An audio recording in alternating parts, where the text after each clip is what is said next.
মাত্র ছোট ছোট 3 টুকরো মাংস দিয়ে তৃপ্তি সহকারে খাওয়ার মতো একটি রেসিপি আপনাদের মাঝে আজকে শেয়ার করব।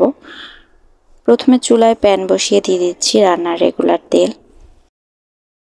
তেলটা গরম হলে দিয়ে দিচ্ছি 1 কাপ পেঁয়াজ। এই ভর্তাটায় কিন্তু পেঁয়াজ একটু বেশি দিলেই ভালো লাগে। এখন দেব আদা ও রসুন বাটা 1 চামচ করে, 5 থেকে 6টি কাঁচা ও শুকনো মরিচ। কাঁচা আর শুকনো মরিচ একসাথে দিলে ভর্তাটার স্বাদ কয়েক গুণ বেড়ে যায়। এখন এখানে আমি 3 টুকরো মাংস ছোট ছোট টুকরো করে কেটে নিয়েছি। আপনারা চাইলে শিলপাটাও থেতো করে নিতে পারেন। আমি এখানে গরুর মাংস নিয়েছি, এটা কিন্তু চাইলে খাসির মাংস দিয়েও করা যাবে, আপনাদের ইচ্ছা। সামান্য একটু ভেজে নিচ্ছি।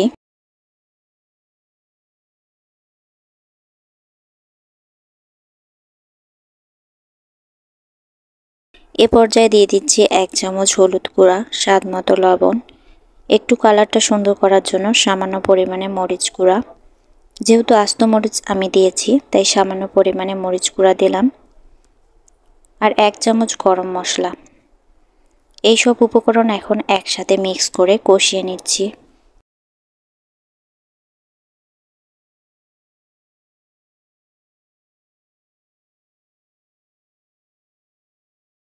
যখন এটা সেদ্ধ হওয়ার পর্যায়ে আসবে তখন সামান্য পানি দিয়ে ভালোভাবে সেদ্ধ করে নেব।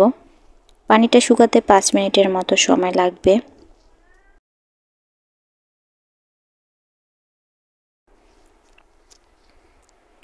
ঢাকনা দিয়ে ঢেকে 5 মিনিট অপেক্ষা করছি। পানিটা প্রায় শুকিয়ে গেছে। এখন সব কিছু ভালোভাবে ভেজে নেব, যাতে করে মাংস সহ সব উপকরণ লাল লাল ভাজা হয়।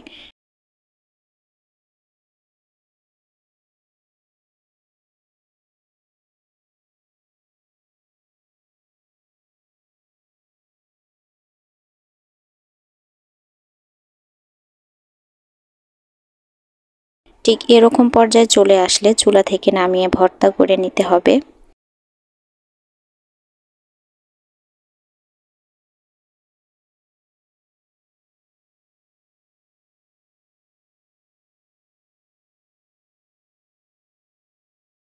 এখানে যে এই উপকরণগুলোর মধ্যে বাড়তি যে তেলটা আছে সেটি আলাদা করার জন্য প্যানটা আমি সামান্য এরকম কাত করে রাখলাম, এতে করে বাড়তি তেলটা এখানে জমা হবে।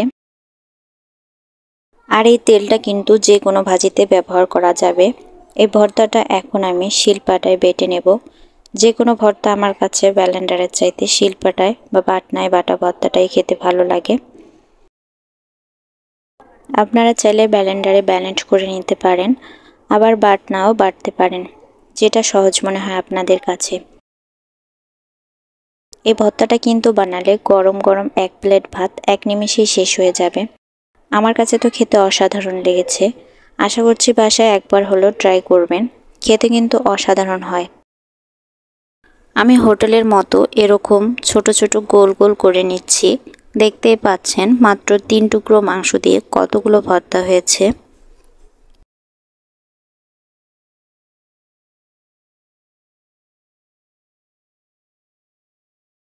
আশা করছি আজকের রেসিপি আপনাদের ভালো লাগবে।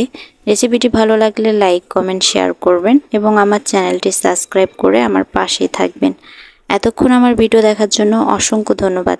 আল্লাহ হাফেজ।